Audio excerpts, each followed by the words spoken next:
Hey guys, it's Alex and Dad from 7th Hour Films, back again with Star Trek Picard.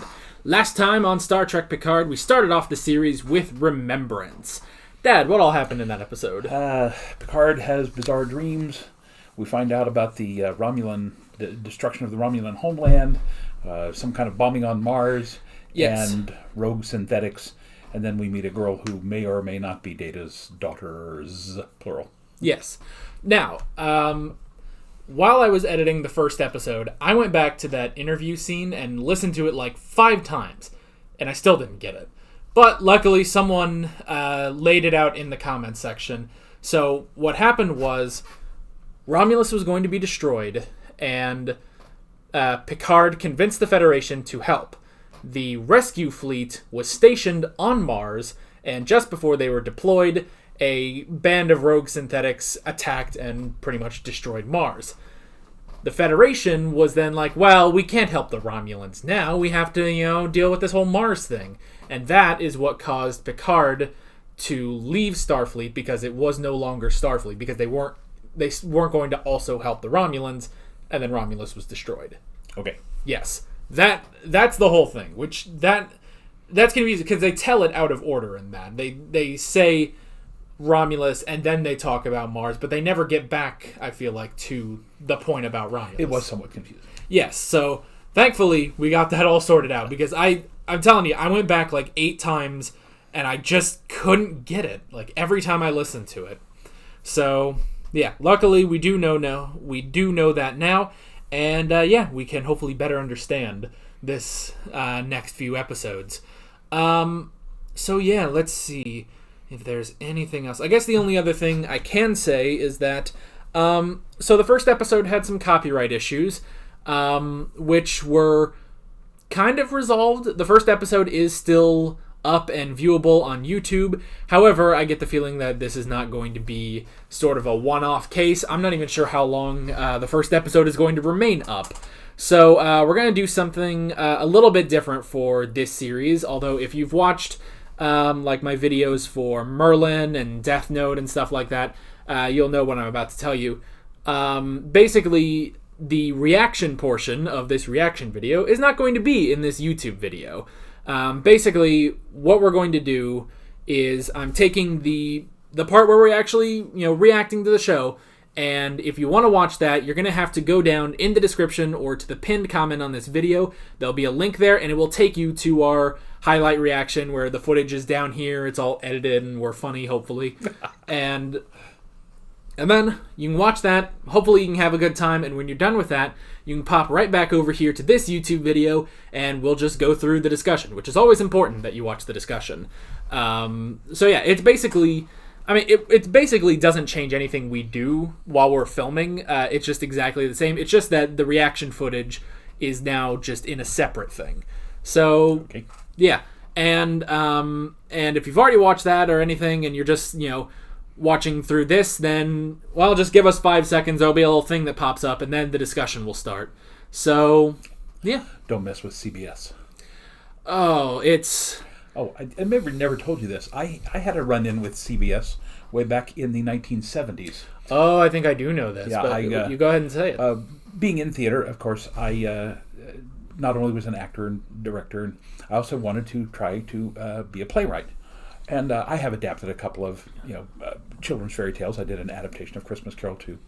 But one of the very first things I tried way back, this would have been 71, 72, maybe somewhere back there. I wanted to do a stage adaptation of Dr. Seuss's How the Grinch Stole Christmas. So I wrote to the Dr. Seuss's estate and basically said, I would like to send you a script that I'm working on. And did you get your comment about it, and see if I might be able to talk you into letting me do this.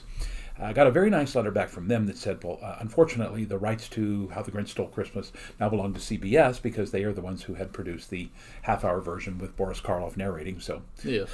Sent a letter to CBS and got a very nasty letter back from their lawyer saying, cease and desist immediately, yada, yada, yada. And so that's the last time I had any dealings with CBS. Yeah. And now, let's be fair. It's not just CBS who don't understand copyright laws when it comes to reactions. Because, again, I have to do this for Death Note and My Hero Academia and Merlin. Merlin was the first one I had to do it with, and that was insane when that happened. Like, every Merlin video was getting blocked at the same time, and it was terrifying, but I figured out a way, and unfortunately, that means we're going to have to do this for Picard and if we do any other Star Trek series in the future. But at the very least, you can still watch it. You just have to click one extra link. So, yeah, it's unfortunate, but we have our ways. I love CBS programming. We watch a lot of their stuff nowadays, but again, they're very lawyery. Yeah, and honestly, it does sort of make sense with the fact that they are completely restricting Star Trek to their streaming service. That it's like, yeah, they might be a little protective of what they're doing here. It's like, they're so protective they won't even put it on television, I guess. Which, that is a mistake. They should not. Yeah. They should not keep Star Trek to streaming. But that's a whole other can of worms that we're not going to go into. So, yeah, like I said. Would those be Klingon worms? Gach. Yeah, probably something like that. Yeah, like I said, if you want to watch our reaction, link in the description and the pinned comment. When you're done with that, pop right back up here and we'll talk about the episode. Okay. So, we might as well get right into this episode of Star Trek Picard. Here we go. So.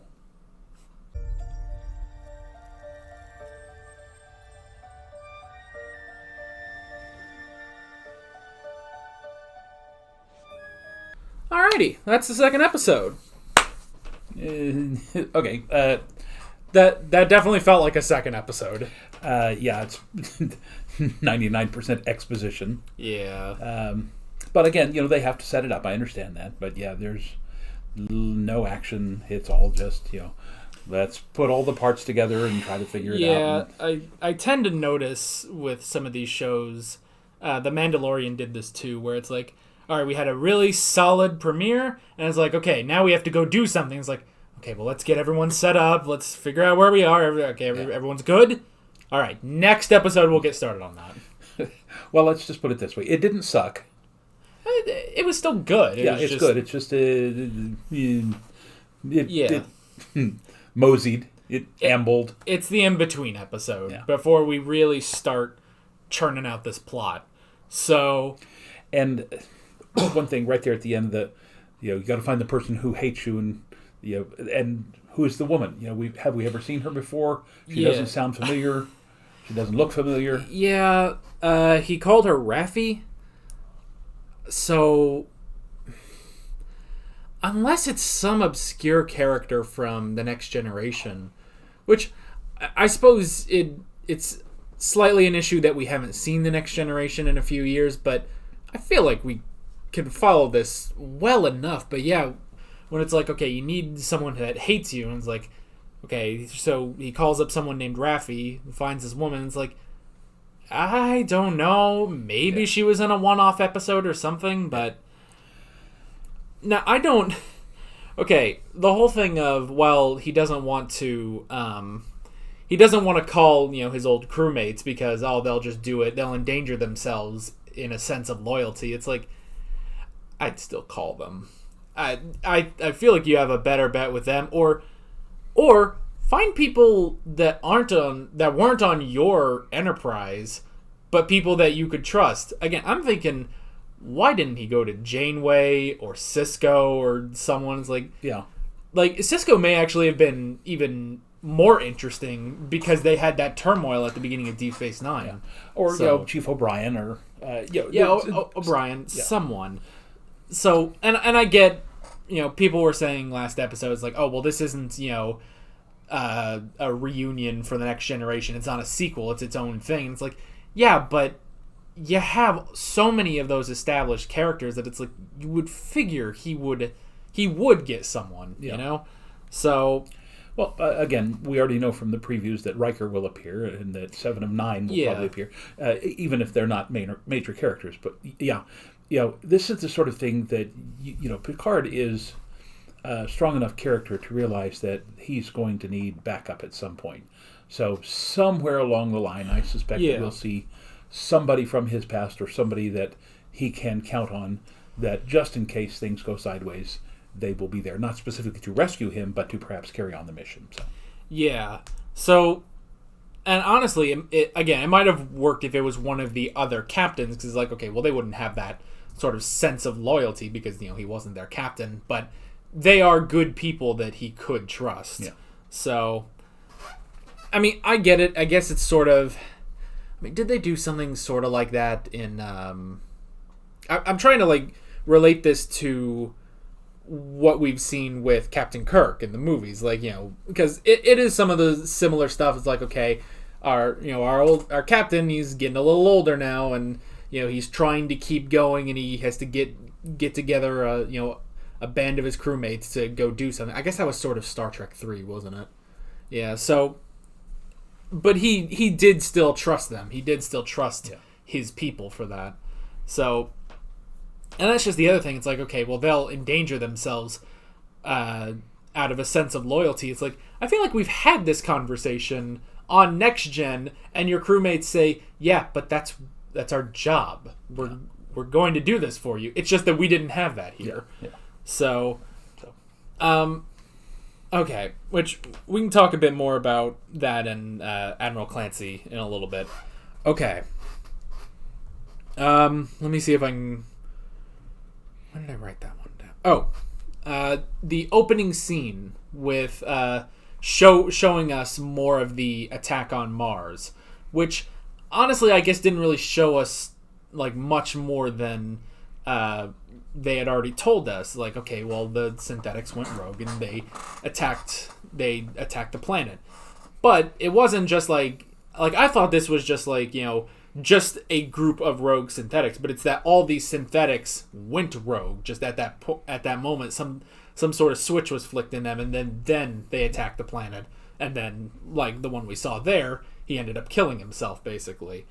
So I thought that was interesting, and I will say, I feel like that the synthetic that we were following in that scene was a lot more robotic than Data ever was. Yeah. Like, and because obviously, yes, Data was robotic. That was the whole point of his character and him becoming more human. But I think even he was a bit better, like, not to say like he could blend in better, but like he could fit in better with like the crew of the Enterprise. Like that one was like just a straight robot, basically. Yeah, and the fact that he didn't have a name, he had a number. He was F8. That's true. But then again, I guess because these are the more mass-produced ones, they're not created by the creator of Data and Lore. Yeah. So I guess it could be that is that they still couldn't perfect it even to just be like Data was at the beginning of Next Gen, and when there's so many of them that they're mass producing, I guess it's better to just make a number. But you would still think that if that particular synthetic was working with that particular group of people, that they would have given him some kind of nickname. Yeah, that's true. Yeah. So, and I guess they sort of bring that back with the Borg there when she's like, "Oh, why do you have to call them the Nameless? They had a name, we just don't know." And it's like, well, give them a name, give them a code, something. It's like just say, "Oh, the Nameless." Like, how are you going to differentiate them? Because the Borg also took on so many different species too.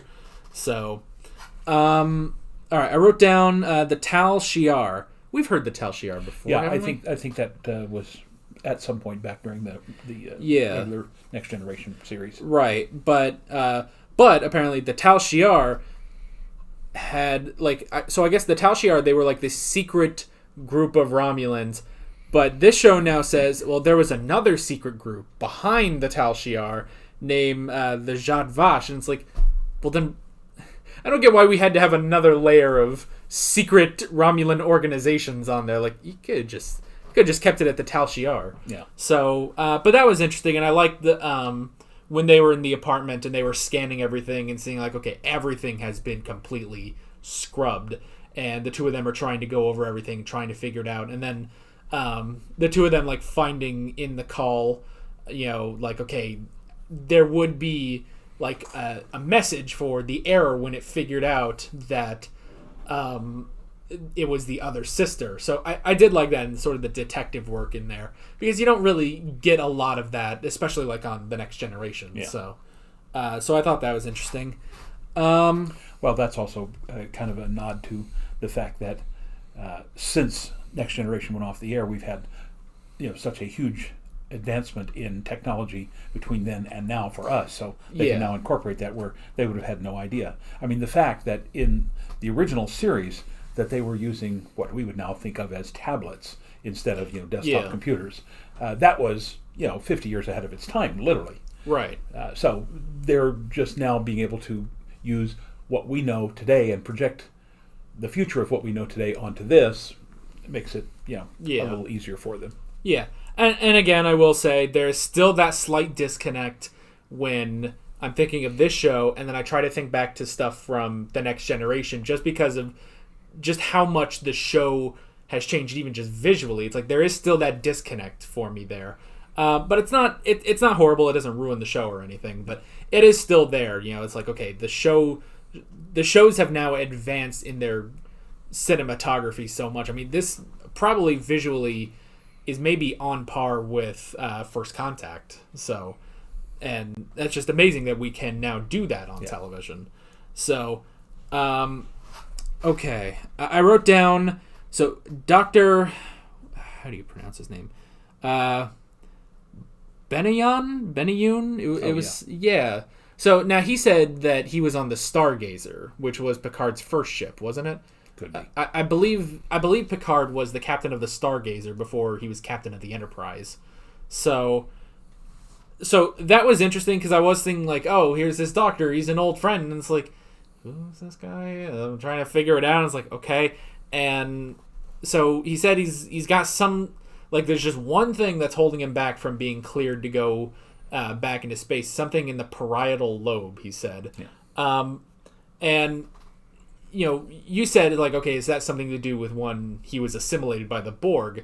And it's possible because didn't they say, like, I mean, I would think it would be something like that would hold him back from being allowed into space, because honestly, having been assimilated before did hold him back. Like, they tried to hold him back from stuff. That was the whole point of First Contact, was, when the Borg were attacking, the Enterprise was specifically, despite being the flagship and one of the most powerful ships in the fleet, it was held back because they thought that Picard was too close to it.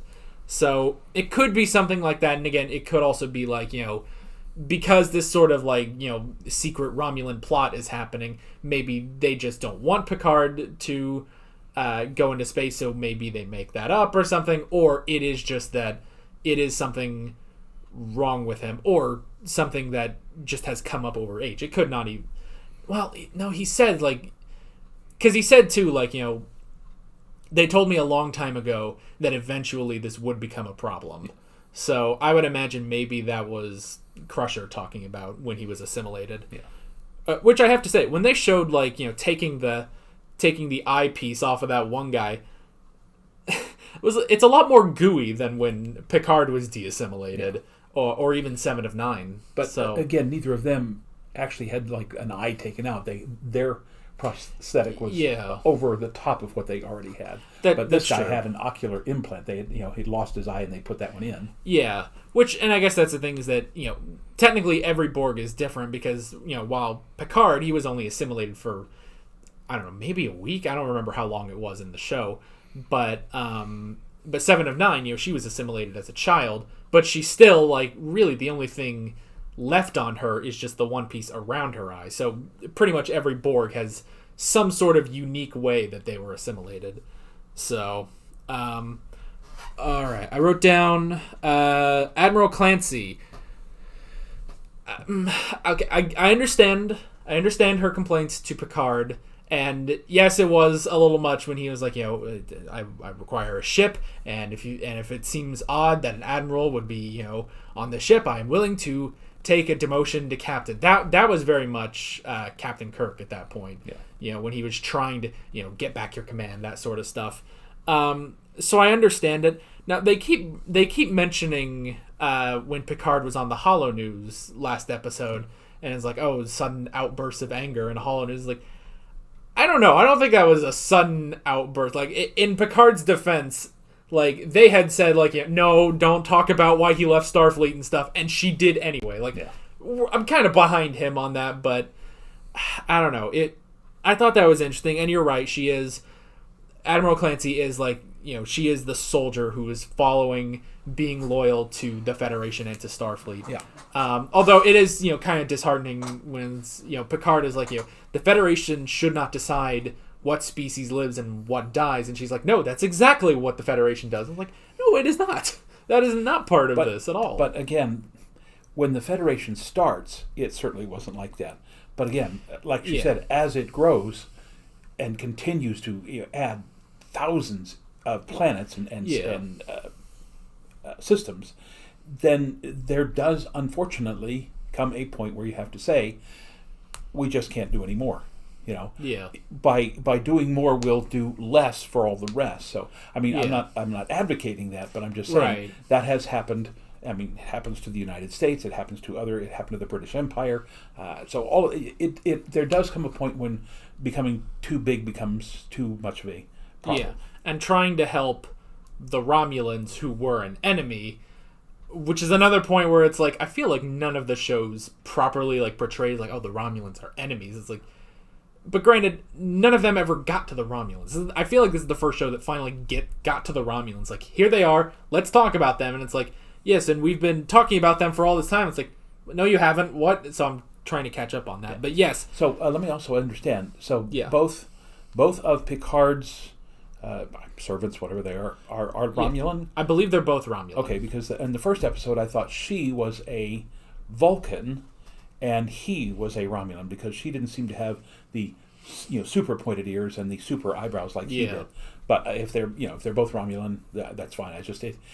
Their makeup was just subtly different enough that I thought one was Vulcan and one was Romulan. Yeah, and that would have been interesting. Honestly, it would be interesting to bring in a Vulcan in this, but yeah, they are both Romulan, and I do like when.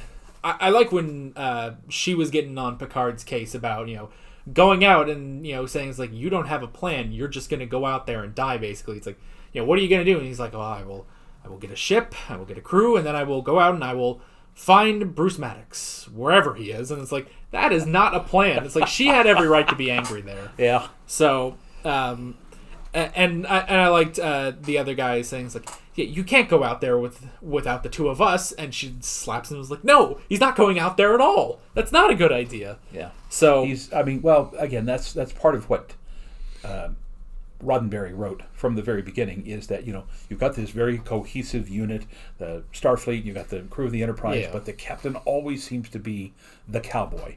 The one who's willing to buck the system in order to do the right thing, and yet always seems to come back and conform to the system in the end anyway. So,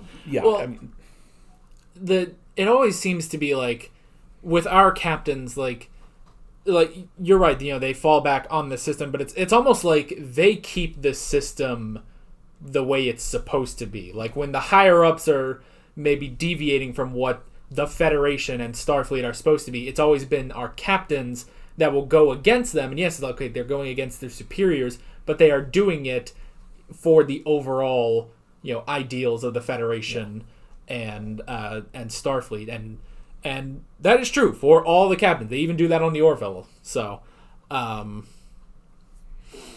which, just thinking that makes me miss the Orville. By the way, I do miss the Orville. That's a great show. So when is this coming back anyway? Do we know? Oh, I think it's supposed to be late 2020. Oh. So, and it'll be on Hulu. So, great. Yeah, we'll have to get Hulu and curse you streaming services.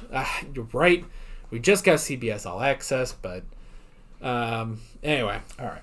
What else we got? The Borg Reclamation Project. Now, I don't fully understand why they're doing this, and. Now, for example, the Nameless that they were working on, taking the arm off and taking the eye out and everything. Now, are they going to simply try to bring those people back to a somewhat normal life? Yeah, try to revive them. Because that wasn't really clear that I could tell. They were certainly dismantling the Borg parts of them, but it did not seem like at least we didn't hear how they were going to resurrect him. I mean, I don't exactly know what you would call that, but try to give them some semblance of their old life back again. So that's again something else we'll probably see in one of the next episodes. Probably. And I will say, I feel like they held on, the shot of the one guy where they took the eyepiece off, and the music they were playing, it almost felt like a rapid heartbeat. And I was just like, okay, he's gonna spring up at any second. It's like, he's alive and stuff. And then it just cut away, and it's like, oh, that just happened. But what I thought there was that he was in distress, having the thing taken out, until she put her hand on him and said, "You can rest easy now," and then that's when it started to slow down. Yeah, that's the impression that I got. That it could be that he was reacting to having this part of him taken away, but then she came in and said, "No, it will be all right," and then the heartbeat slowed back down. Yeah, that is possible. So we'll definitely have to get more of that later on. Let's see. And then the last thing I wrote down, can't really talk about too much, Raffi, the woman that he found at the end. Yeah, I don't know. Maybe you guys can clear that up in the comments if she was from The Next Generation, but I can't really remember. I don't know. I'm trying to even think if she was in the movies, but I have no idea. It didn't seem familiar, but I'm sure we'll find out. Yeah, we'll find out, and if she is someone from Next Gen, then you guys can clear that up in the comments. But yeah, other than that, that's pretty much all I wrote down for this episode. Okay. So, yeah, I guess that is pretty much that. We will have to see what happens next episode. I guess he'll go get a ship and go get a crew. So, yeah, with all that being said, we're Alex and Dad from 7th Hour Films, and we will see you guys next time. Take care. Alright guys, thanks for watching this video. If you want to watch more of our Star Trek Picard reactions, you can click on the playlist, you can subscribe if you haven't done that already, and be sure you hit the notification bell. You can support me on Patreon and follow me on social media, links below in the description. See you guys later.